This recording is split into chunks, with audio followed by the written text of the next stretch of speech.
These ladies not only have survived with their businesses during COVID, but they've actually grown their businesses, transformed their businesses, and they've led their industries at the same time. So I'm very excited to welcome Kerry Siggins, Amy Berry, Meredith Maple, and Jessica Matlock. Thank you. It has been a 15 months of pure dichotomy. We've never been so exhausted and energized. We've never been so scared yet inspired.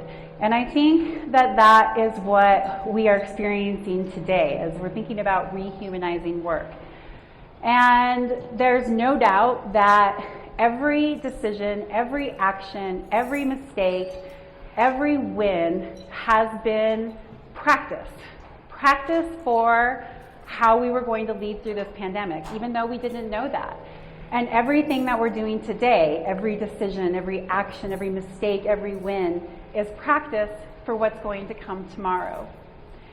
I'm a huge believer that the only way that you can be good at doing hard things is to do hard things. And there's no doubt that the pandemic forced us to do really hard things. Things that we never thought we were going to have to do, decisions we never thought we were going to have to make. You know, crying, at least for me, if not you, wondering if I had the strength to lead through the challenges that the pandemic brought about. And so that's what we're going to talk about today. We're going to talk about how we led through the pandemic and how we are practicing today for what tomorrow is going to bring. So I am honored to join these lovely, beautiful business leaders in our community, and I will have them introduce themselves, and we will start experience sharing. Amy? Awesome. Welcome, everybody. First of all, welcome to the Southern Ute Indian Reservation. As a member of the Southern Ute Tribe, it's an honor to have you all here visiting our casino and our reservation. I am a former tribal council member. I served one term. I'm also the former executive officer of the Southern Ute Tribe's Permanent Fund. I served under the late chairman, Jimmy Newton Jr. I'm currently the TIS director and PIO for the Southern Ute Incident Management Team. I've been employed by the Southern Ute Tribe for over 20 years within the government and different facets of the government, from healthcare to construction to enrollment. And so I have a vast experience working for my people and its entities that we serve. So it's a pleasure to be here, and I'm happy to participate. Meredith? Thanks, Amy, and thank you for this venue. Thanks for providing that. My name is Meredith Maple. I am the president and CEO of Durango Coca-Cola, which is a third-generation family-owned franchise. And I have been in the business 22 years. I actually was raised in Durango, one of those fortunate people. Had to go away, and then was gone for about 15 years, and I've been back for 22. Thank you. And Jessica? Jessica Matlock? I don't know if you can hear me. Okay, Jessica Matlock with La Plata Electric Association. I'm the CEO. I've been here 2 years. I came from a large utility in the Northwest. I've been in energy for around 20 years. So a lot of transition in the energy world, but I grew up in Morrison, Colorado. So I came back home. I grew up on a ranch there, horseback riding, raising turkeys for 4-H, butchering them to pay for my first car. So I'm super happy to be back home. My entire family is spread out across from Fruta all the way to the Front Range. No one's in Durango, which may be a little better for me, but love being here. Thank you. Wonderful, thank you. All right, so Jessica, we'll start with you. Maybe tell us a little bit about the culture at LPEA and how it's changed through the pandemic.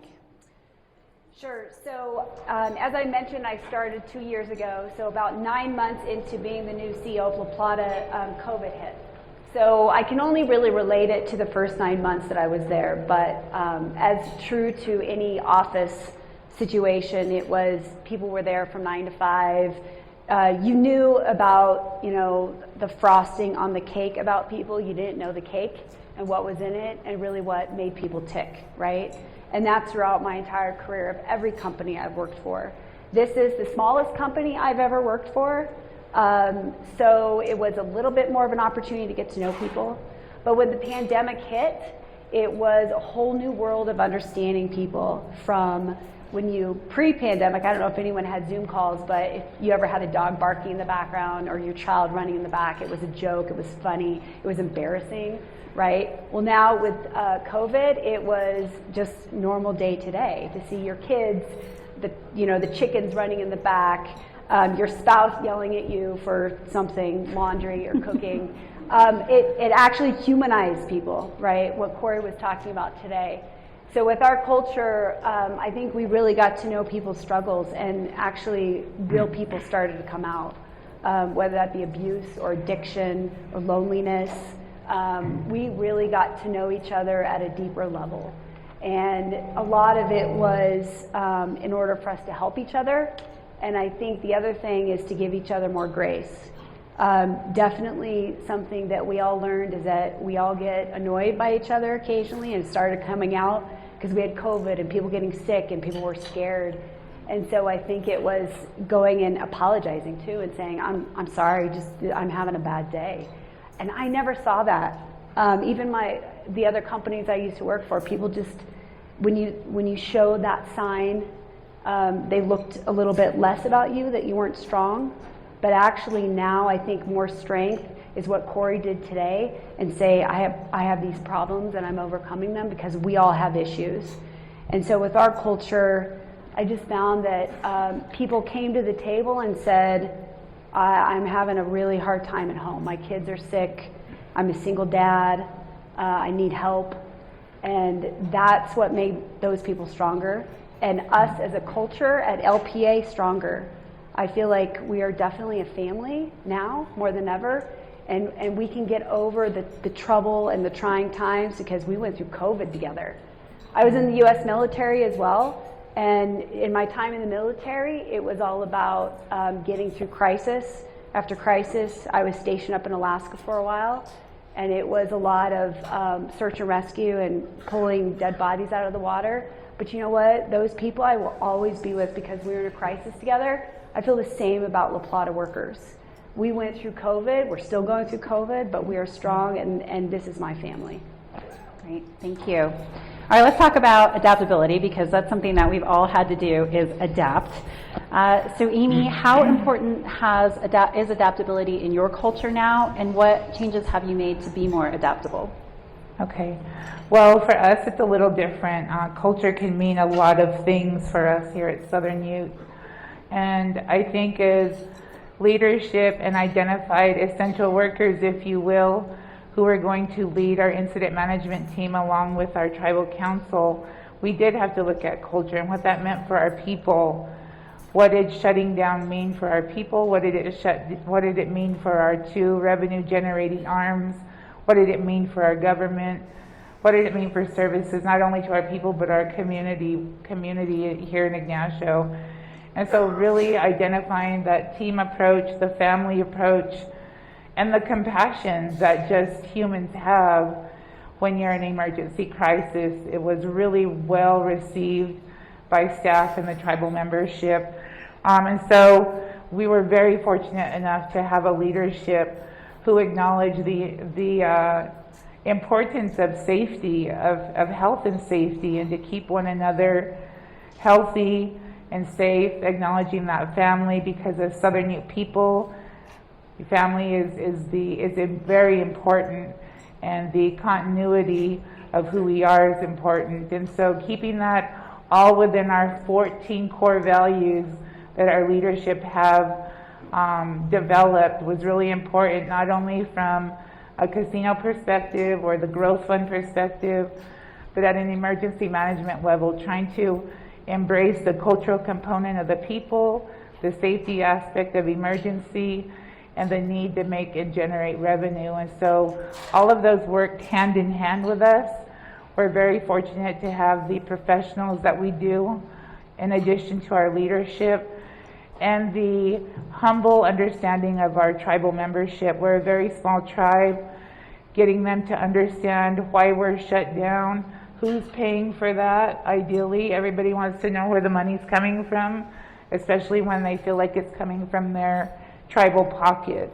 And so being very transparent consistently with our people and our staff on what we're doing and why has been a very humbling experience.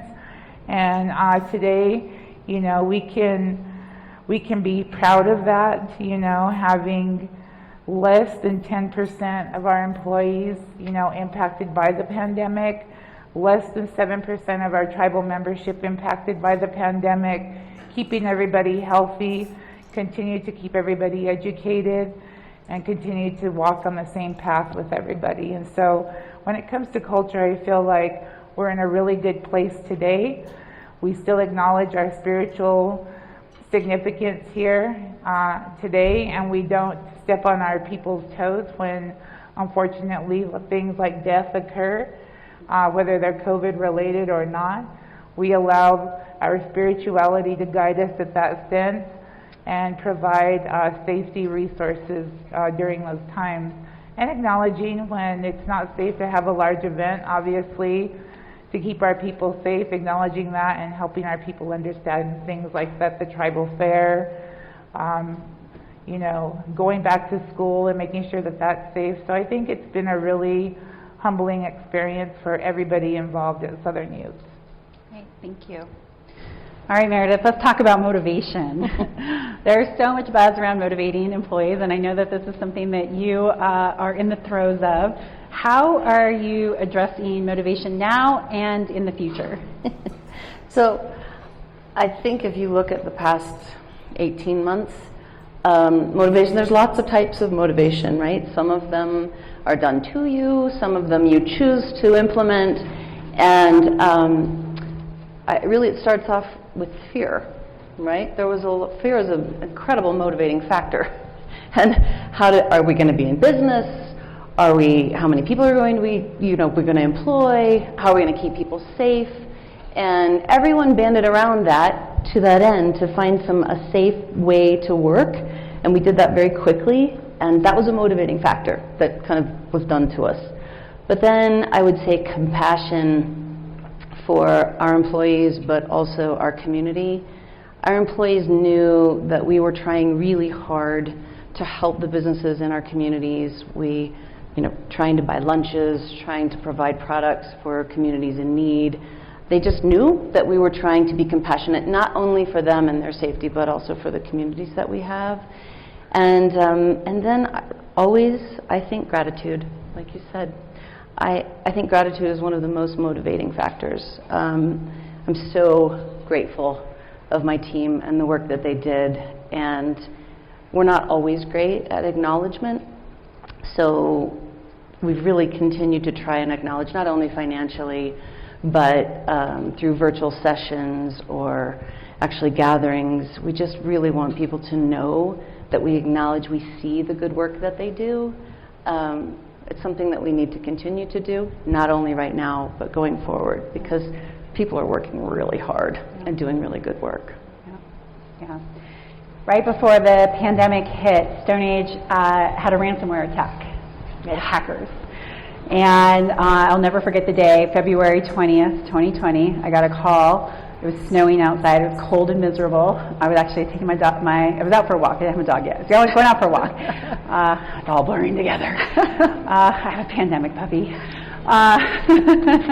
And my IT manager said, our systems aren't working. We don't know what's going on. We don't know if it's an outage. Maybe it's a hack. And as we learned what had happened and learned that we had an encryption attack, ransomware attack, I panicked, like, how are we going to get through this? And the pandemic wasn't even on my mind, right? It was just about motivating people to come in and serve our customers, right? I brought everybody in, 25 people in on a Sunday morning, and I said, our customers are not going to feel a thing. Like, that is our mission. We are going to figure out how to manually ship orders so that we can service our customers and get through this with resilient, with grace, and with great customer service. And my team put together this amazing manual process, and we shipped, I had our biggest shipping week of our history the first week of March, and we did it all through spreadsheets and Access database and a very paper process of everything in order. And on the day that we went live with our ERP system, right, we're cheering, yoo-hoo, we're up and running, and we didn't have to pay the hackers, which was a very good thing. was the day that I told them next week, we're not coming back to work. We have to figure out what this pandemic is going to mean for us. And so it was this wild pendulum swing of the camaraderie, right? People from engineering were rebuilding computers because they didn't have access to their drawing files, and people in the machine shop were over in order fulfillment, helping them pull orders and keep track of everything. It was this team building moment. And then to go to people aren't at work and we don't see each other for this year was this really wild pendulum. And it was it's where I talk about that dichotomy. And I think that the dichotomy of leadership in the pandemic is something that we should put a lot of thought into, because there isn't going to be a right way or a wrong way. Like, we are going to have to figure out a new way, which is going to take some things that we used to think were right and some things that we used to think were wrong and put them together. And so, that's what I've really learned through this experience is the resiliency of doing these hard things, and the resiliency that you get from really embracing the dichotomy that comes with the types of decisions that you have to make and the way that you have to show up as an employee, right? Some people's jobs are better to be suited from home. Some people's jobs are better suited to do at the office. What does that mean? And so I think that's been probably the most powerful thing that I've learned about our culture is, the resiliency that you get through embracing that dichotomy, especially when you go to back-to-back crises like we had. Like I said, the ransomware attack, that's the biggest crisis that we've ever gone through, followed by the pandemic, and I don't actually know which is worse. They're both so different. So that's really what comes to mind when we talk about culture. And I think, Kerry, that dichotomy, it happens even in our community. Yeah. Because some are essential businesses, we never were working from home, and then some are only working from home. And so there's just so many different layers to it. Yeah. But you're right, the dichotomy of all of that, of what do you take and where is everyone? Where are your customers? Where is your company? Just understanding where everyone is in this mess. Yeah. Well, and I think just the physical presence of people at work versus nobody at work, and the perception that nobody's working and everybody's still getting paid, right? Why is that happening? And so getting that culture defined as well was a big task for us. When you have traditional leadership, meaning, in older generations in leadership roles, with that you work 8 to 5, 8 hours worth of pay, you earn that, versus understanding that remote work is just a hard 8 days as physically being in the office. So really teaming up with leadership to find a happy medium with all that and to keep our services going with our people was one of our challenges. But again, where it's a resilient time in the world right now, and again, people cross-training who may not have been in the ordering. We have people who take care of our grounds every day, now ordering all of our PPE, making sure those orders come in, and so it became a very diverse process for everybody. And I think it goes back to, it goes back to storytelling, right? I mean, we had a beautiful story this morning, and we're talking about storytelling later this afternoon, and I think part of that is helping your employees understand that there's a different story. And so that's one of the things that we've really been working on is, using technology. And Jessica, I want to ask you about technology here next, but how do we still allow people the opportunity to connect through technology so that they can see that person who, yes, is sitting in her, Bori sweatpants, which are amazing. If you don't have them, buy them because they're so good. At home, is working just as hard and has a different set of challenges as those working in the office, and vice versa, right? Where people feel like, I don't get to come into the office. I don't have that day-to-day teamwork where I'm with my team, and I really miss that. And so, creating those opportunities to share those stories so people can see the wins, the successes, the effort that is being put in, so that we don't tell ourselves a negative story that I'm working harder than that person, which is what we do when we're in isolation. We can really start to feel sorry for ourselves. We can only see it from our little narrow window of the world. And so as leaders, we have to really open that up so that people can see that there is a different way and that the assumptions that they're making aren't necessarily true. And that's how you build that teamwork and those stories when you're not together, when you don't get to see each other's face and the effort that's going into your jobs every day. So Jessica, let's talk a little bit about technology, because I think that's been like the savior for all of this, right? It's going to be the demise of humanity, but also the savior. So tell us how you're using technology at LPEA to enhance your culture and to get work done and to allow people to connect in better ways. Sure.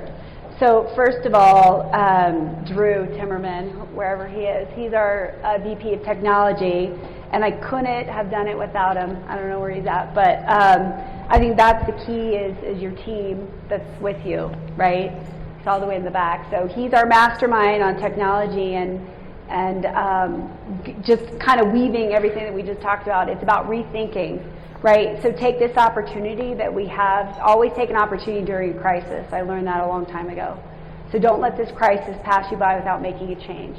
And I would just suggest everybody rethink every process you do and what you do, even at home, and see how you can make it better. So that's where Drew and his team got together with some employees and said, okay, how do we keep that connection now that we're virtual? So if you think through your day, a lot of people go to the water, tower, the water tank, whatever it is, and you go get a drink, or you go to the coffee station and you have a conversation and you see how the kids' football game went, horseback riding, how's your life? Well, now that you're all home, you miss that, right? So Drew and his team created a Yammer posting site where it was basically an internal Facebook. And so people are allowed to post birthdays, celebrations, recipes. I've got a lot of good recipes out of that. Gardening tips, pictures. Then we had contests of like funny pictures. Send in your dog. It was those kind of connections that you miss. And quite honestly, when I talk about rethinking everything and change, not only with communication, but that means how we work. So what we found is by implementing technology more. So we also made sure we, instead of paper trail, like Amy was saying, we went to digital. Why is it 2020 and we're still using paper, right? And so Drew and his fantastic team basically digitized everything. So it also saved all of you money, because now we're not spending our ratepayer dollars to print out documents, to send them around. We're trying to digitize them. So for anyone that gets a paper bill, please get it electronically, because that saves a lot of money. But that was the point, is rethinking all that, but connecting our employees together as well. During the pandemic, I texted all the linemen out in the field because I couldn't see them. And I couldn't go to them because they are critical infrastructure workers. They had to stay safe to keep the lights on, right? And so instead, I texted them, and I'm sure I annoyed them, but it was great to text them and just to see how they're doing. Right? So it's even simple things. You don't have to make up new technology. Do the little things that connect you with your coworkers and your employees. And it's just asking how people are doing. So again, technology is helpful, but the point of all that is keeping those personal connections and seeing how people are actually doing, and don't just take, oh, I'm doing great, because I have a lot of great employees that are happy and they're saying, it's great. Well, I know it's not great, because it's not great for everybody, right? And so I think it's a little humility dosed in with that. So even with the Yammer post, it's always fun to kind of post, you had a terrible day. I haven't seen anyone do that yet, but I may do that just to show people it's okay. Like Facebook, aren't you tired of people posting their perfect lives? I am done with Facebook because of that, because I know it's not perfect and it makes me feel worse. And so I now post how bad of a cook I am sometimes. You know, that nailed it kind of thing, where you show someone made these perfect cake pops and you try it and they totally fall apart. No one's following me here right now. But I do that and I said I nailed it and it looks awful, but I'm proud that I did it. So again, we use technology as a platform, but the point of using technology is what's underneath and what your purpose is and what you're trying to get across. And for us, it's about humility and coming as a real human that has struggles. We have good days and we have bad days. I think it's a really important point because as leaders we need to role model that, right? And so often we're afraid to share that vulnerability, you know, like I am having a bad day or I'm terrible at making cake pops. But if we don't show that vulnerability, then it doesn't make it safe for other people to do so too. Just like if we say, oh, you know, no, I don't want you to work 50 hours a week, but, you know, we work 50 hours a week. I had an employee once tell me, quit sending me emails at 4 o'clock in the morning. I was like, well, why are you reading my emails at 4 o'clock in the morning? I just get up that early. It has nothing to do with my expectations of you. And he said, but if you are sending emails at 4 o'clock in the morning, you're telling other people that that's what you expect them to do, even though that's unintentional. And so, you know, I took that feedback and was like, yes, I really do have to model this. I don't expect my employees to work up at 4 o'clock in the morning. I'm the only crazy one who does this. And so how do you role model through that vulnerability and showing that it's okay to have a bad day, showing that it's okay to be a mess, and how to talk about it? Have either of you two experienced that with your team? Well, I think that just us having this panel discussion and being is important to share with everybody. I send emails at 4 o'clock in the morning too, you know? So again, revisiting that, and I always tell my staff in the evening, you know, go home and look in the mirror, feel good, get good rest, feel good about your day, you know, because you are a valued employee, you are a valued individual. So again, I think being the leader, whether that's getting in and making the cake pops, because I'm a terrible cook as well, but I can read the instructions real well to the cook. But I think that's really important that, again, for the Southern Ute Tribe, we had not been remote, and so within 3 weeks we were able to shut down, go remote with our wonderful IT people that are within our SUS department, within the casino, the Permanent Fund, Growth Fund, all just became this giant family and said, you know, if you need help, call me. And it just became this network of what we can do more with, but with less paper. And so again, digitizing services that become more efficient for the people, more efficient for staff to conduct business, was an eye-opener for the tribe. And so today we look at things of, now that we can do things and operate remotely, how can we save $1 elsewhere? And so that's kind of on the forecast going forward. I think, Kerry, that vulnerability, again, kind of was done to us, right? Some of us have chosen that as leadership style. Of course, we all know that that's a really effective leadership style, easier said than done sometimes, but this was a time where pretty much everyone was raw at some point in time. And so, but to have technology support that versus be some shiny new toy was really helpful, because it helped the human element. It helped seeing kids walking across the floor of, oh, they have 3 kids, you know? So I think that if we can just continue that as leaders and make sure that there is that continual, perhaps vulnerability, certainly human element to leadership style, that would be a key takeaway. And I also think that, again, the humane factor of being a leader in what we do day to day versus becoming a 3rd grade teacher, whoa, for me, okay? Like, I struggled with that. I worked full time. I had to go remote with my 3rd grader, follow along with the teacher. Remember 3rd grade, my God. And so again, you know, there's all facets of what we've all lived through and how we become heroes at the end of that together, holding hands as a community, as a small community, La Plata County, the state of Colorado, and I think we've all done a really good job. But, you know, the other side of all of this is burnout, right? So it's great to, you know, we all have to, as leaders, put our best foot forward, and show up for our teams and get our companies, our organizations through this. But burnout is real for leaders, burnout is real for our employees, and so I think that's the other piece that we really have to look at, because when you are on Zoom all day, which Zoom fatigue is real, and oh my God, I hate looking at myself. It's like the most exhausting thing is watching yourself talk for hours on end. We're not meant to do that as humans. Trying to teach your children at home and dealing with all the other complex issues that are going on, I certainly know that I experience burnout, and I watch several of my employees do that. How about you? I mean, Jessica, did you experience moments of burnout through the pandemic?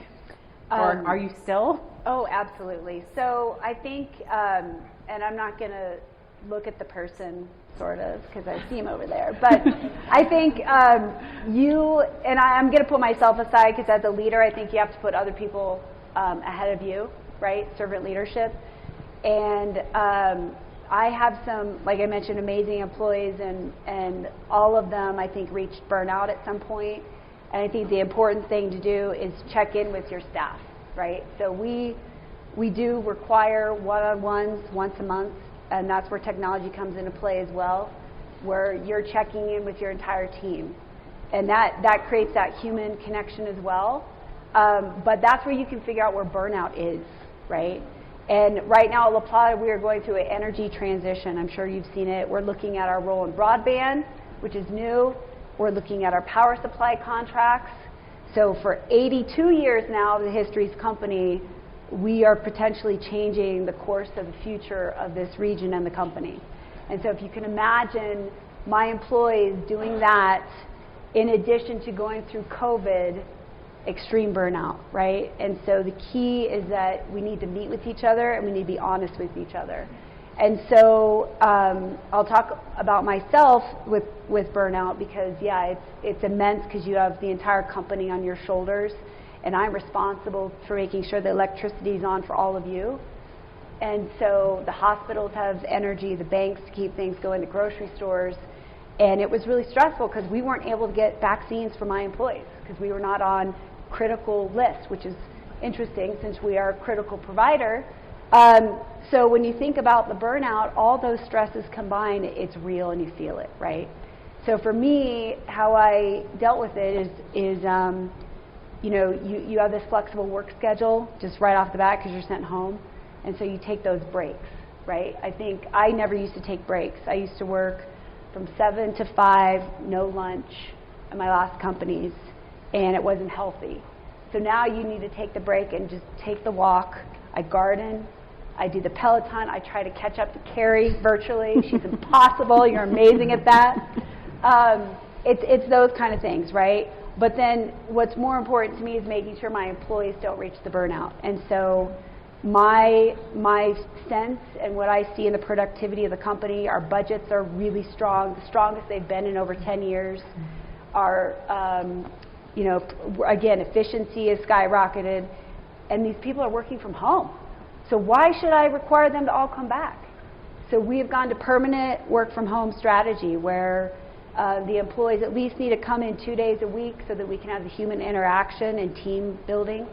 But otherwise, that's what helps burnout, is people that can go home. And honestly, we've seen better work-life situations, healthier marriages, healthier relationships, better relationships with children, because we all have someone we potentially care for. If it's not yourself, it's somebody else. And so actually being able to have that ability of trust, I trust you as an employee completely to work from home and to get your work done because I can see it. I'm going to let you do that, and then people have better ability to manage through the burnout. And so I would just encourage, if anyone in here is a CEO, manages a team, even go talk to your CEO. Why would you go back to the way it always has been?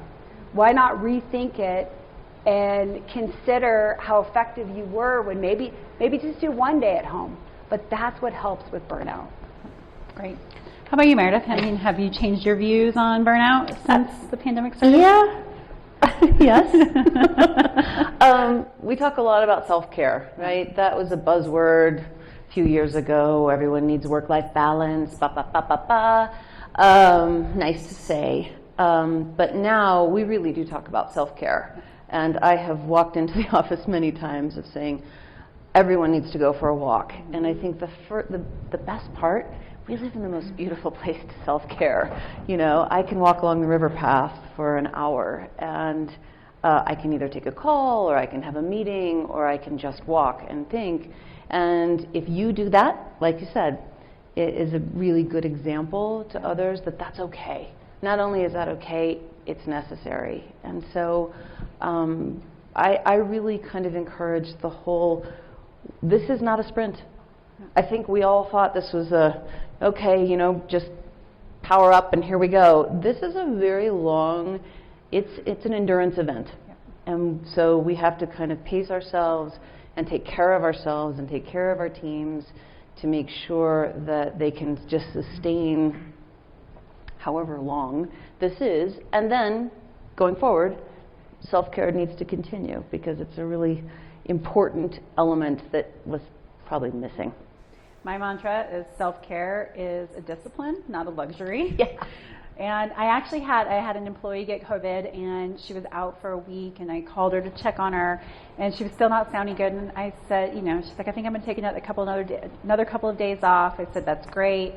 And after she came back to work, she sent me an email, and she said, you know why I did that is because you say all the time that self-care is a discipline, not a luxury. And it means so much that comes from you as a leader, and it makes me feel like it was okay to take a little bit of extra time while I'm healing and recovering. It's like, absolutely. And so I think that really is an important thing for us to model is, you know, what does taking a day off look like? You know, what does shutting your phone off at 5 o'clock look like? What does going out for a walk look like? I get weekly massages. It's the only way that I manage my stress. And yeah, good idea. 90-minute weekly massages, seriously, life-changing. And I used to feel really guilty, like I was, you know, that was something that was very indulgent of me. And I was like, but if I don't show up, like I look at self-care this way. Like we're all playing basketball, and I'm terrible at basketball, but I love basketball analogies. And so, you know, if we're in the playoffs, we as team members all have to show up as our very best so that we can win the game. And that means that you have stretched, it means that you've eaten well, it means that you've gone to bed at a decent time, that you're, you know, doing your visualization practices, all of these things that help you get into the right physical, mental, emotional, and spiritual place to win that game. And if a basketball player shows up, you know, drinking a little bit too much wine, not having a good night's sleep, you know, not having practice, and doesn't perform, then they let their teammates down. And so I think that's a really powerful way to look at it. Like, are you doing what you need to do as a leader, and are you helping your employees do what they need to do to be at their very best so that they can come in and perform and win at whatever it is, at a project, at getting a new customer, at you know, a new process development, developing a new process. So I think that if we look at it that way, it makes it a lot easier for us as leaders to say, go take care of yourself. And I'm also giving myself permission to take care of myself. But you know, you don't need like big splashy self-care. No. A stand-up desk, right? Yeah. I've had a stand-up desk for a long time, and I asked the office, no. This year, every single one of the employees has a stand-up desk, which is just awesome. I mean, it's because, again, you think, okay, I really should stand up for at least part of my day, you know? So it's just these small tweaks that can really make meaningful change in the way you work. Great. Thank you, everyone.